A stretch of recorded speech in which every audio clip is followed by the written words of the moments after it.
Bapak serta saudari-saudara dimanapun kita berada, salam sejahtera untuk kita sekalian. Kembali kita berjumpa di program Ibadah Malam atau Night Call GPIB edisi Jumat 28 Agustus 2020 bersama saya Pendeta Handri Yonatan. Saat ini saya melayani sebagai pendeta pelayanan umum di Fakultas Teologi Universitas Kristen Satyawacana Salatiga. Hari ini kita akan membaca kitab Keluaran pasal 22 ayat 5 sampai 9. Kitab Keluaran pasal 22 ayat 5 sampai 9. Sebelum kita membaca, mari kita berdoa. Kami menyerahkan diri kami dalam kerendahan hati. Kami menyadari kami adalah manusia lemah, penuh keterbatasan, tetapi kami percaya firman Tuhan akan menguatkan kami. Kami percaya Roh-Mu yang kudus boleh memampukan kami membaca, mengerti, memahami firman Tuhan, sehingga firman-Mu boleh hidup di dalam diri kami masing-masing. Berbicaralah kepada kami ya Tuhan, karena kami anak-anak-Mu telah siap mendengarkan. Demi Kristus Yesus firman yang hidup kami berdoa. Amin. Keluaran pasal 22 ayat 5 sampai 9 saya akan membaca bagi kita sekalian. Apabila seseorang mengembalakan ternaknya di ladangnya atau di kebun anggurnya dan ternak itu dibiarkannya berjalan lepas sehingga makan habis ladang orang lain, maka ia harus memberikan hasil yang terbaik dari ladangnya sendiri atau hasil yang terbaik dari kebun anggurnya sebagai ganti kerugian. Apabila ada api dinyalakan dan api itu menjilat semak duri, tetapi tumpukan gandum atau gandum yang belum dituai atau seluruh ladang itu ikut juga dimakan api, maka orang yang menyebabkan kebakaran itu harus membayar ganti kerugian sepenuhnya. Apabila seseorang menitipkan kepada temannya uang atau barang dan itu dicuri dari rumah orang itu, maka jika pencuri itu terdapat, ia harus membayar ganti kerugian 2 kali lipat.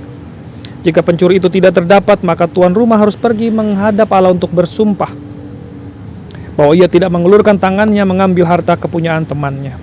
Dalam tiap-tiap perkara pertengkaran harta, baik tentang seekor lembu, tentang seekor keledai, tentang seekor domba, tentang sehelai pakaian, baik tentang barang apapun yang kehilangan, kalau seseorang mengatakan inilah kepunyaanku, maka perkara kedua orang itu harus dibawa ke hadapan Allah.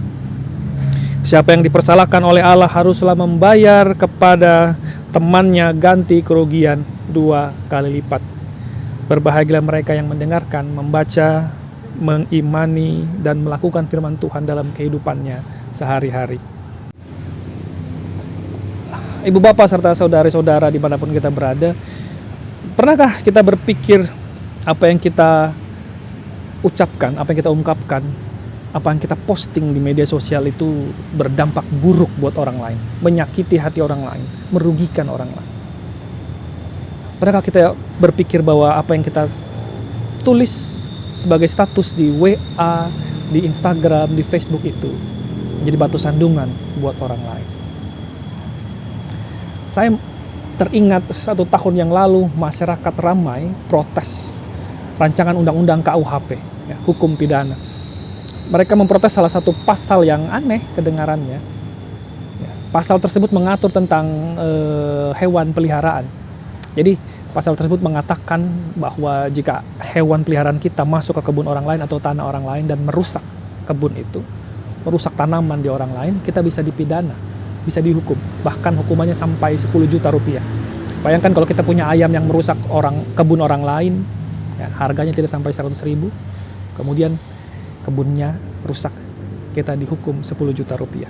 Ya, kedengarannya kejam, kedengarannya aneh, tetapi saya mencoba memahami bahwa itu adalah upaya mengatur supaya masyarakat, supaya kita bisa bertanggung jawab atas apa yang kita perbuat, supaya kita bisa bertanggung jawab atas apa yang kita miliki, dan supaya kita tidak merugikan orang lain. Nah, hal yang sama juga, perkara yang sama juga kita bisa lihat di tengah-tengah bangsa Israel Alkitab. Ya. Bagaimana mereka, bangsa Israel, suku-suku Israel yang baru saja keluar dari Mesir, mereka hidup bersama, mencoba menjadi lebih baik di dalam kebersamaan itu. Sehingga mereka merasa perlu aturan, mereka merasa perlu tuntunan dari Tuhan melalui Nabi Musa. Dan kita melihat bahwa mereka diatur sampai hal-hal yang sederhana, mereka diatur. Bagaimana hewan peliharaan mereka, bagaimana kepemilikan mereka dan kepemilikan orang lain. Nah, Sederhananya adalah nats yang kita baca mau bilang kita perlu bertanggung jawab atas diri kita perlu bertanggung jawab atas apa yang kita miliki, atas apa yang kita perbuat. Dan kita tidak boleh merugikan orang lain. Kalau sampai kita merugikan orang lain, kalau sampai kita menjadi batu sandungan buat orang lain, maka kita perlu bertanggung jawab untuk itu. Sebagai orang Kristen, kita juga merenungkan hal yang sama, bagaimana Tuhan menginginkan kita hidup di dalam keadilan, di dalam kasih, di dalam damai sejahtera, di tengah-tengah kehidupan bersama-sama sesama kita.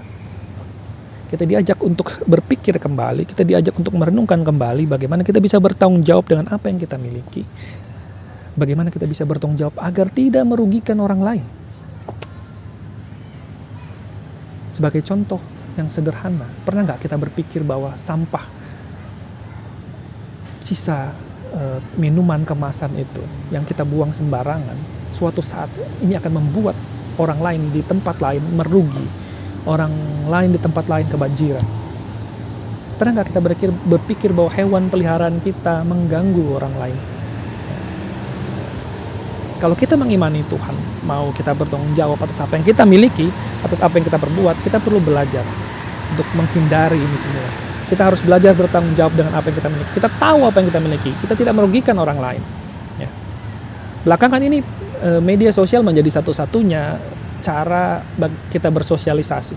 Kita berhubungan dengan orang lain. Bahkan kita beribadah bersekutu melalui media sosial. Nah, kita diminta kembali untuk lebih bijaksana dengan media sosial kita.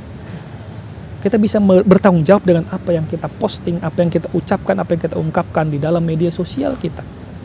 Supaya tidak kejadian apa yang kita posting menyinggung orang lain. Ya.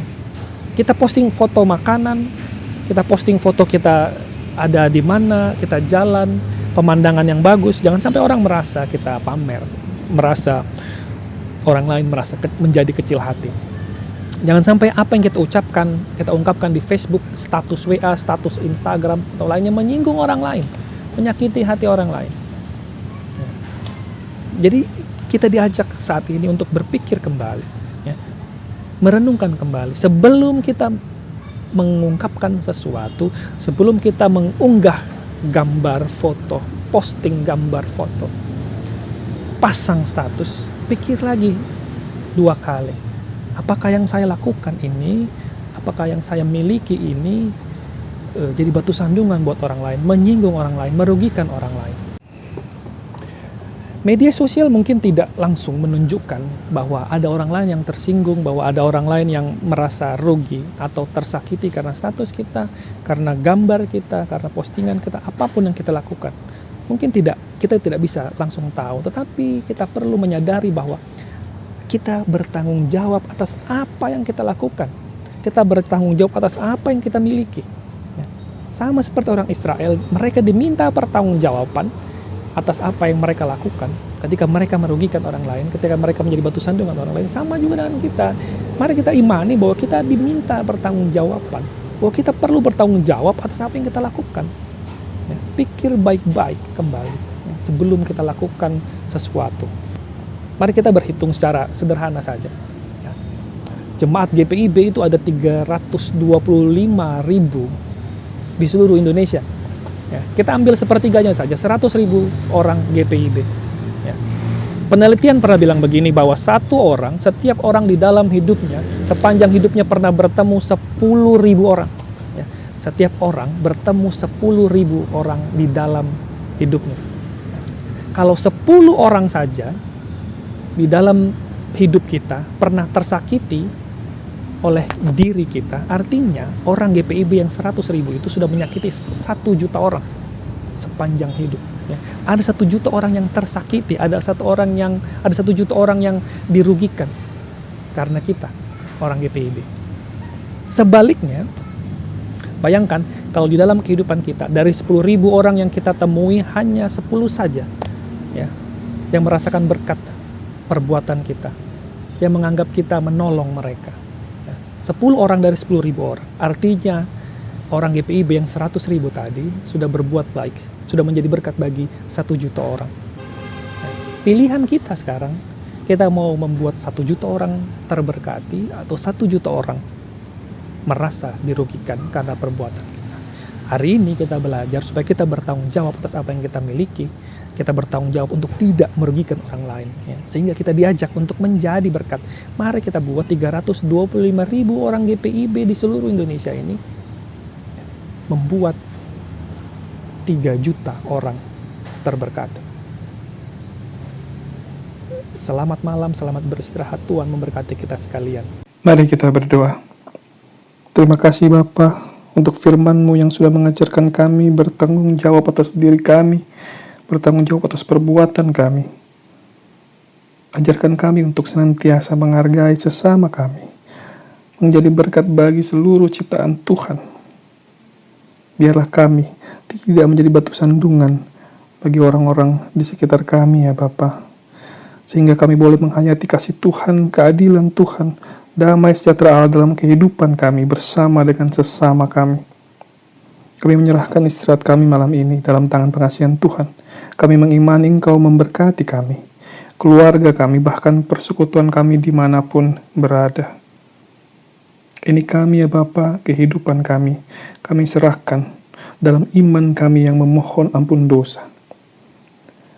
Amin.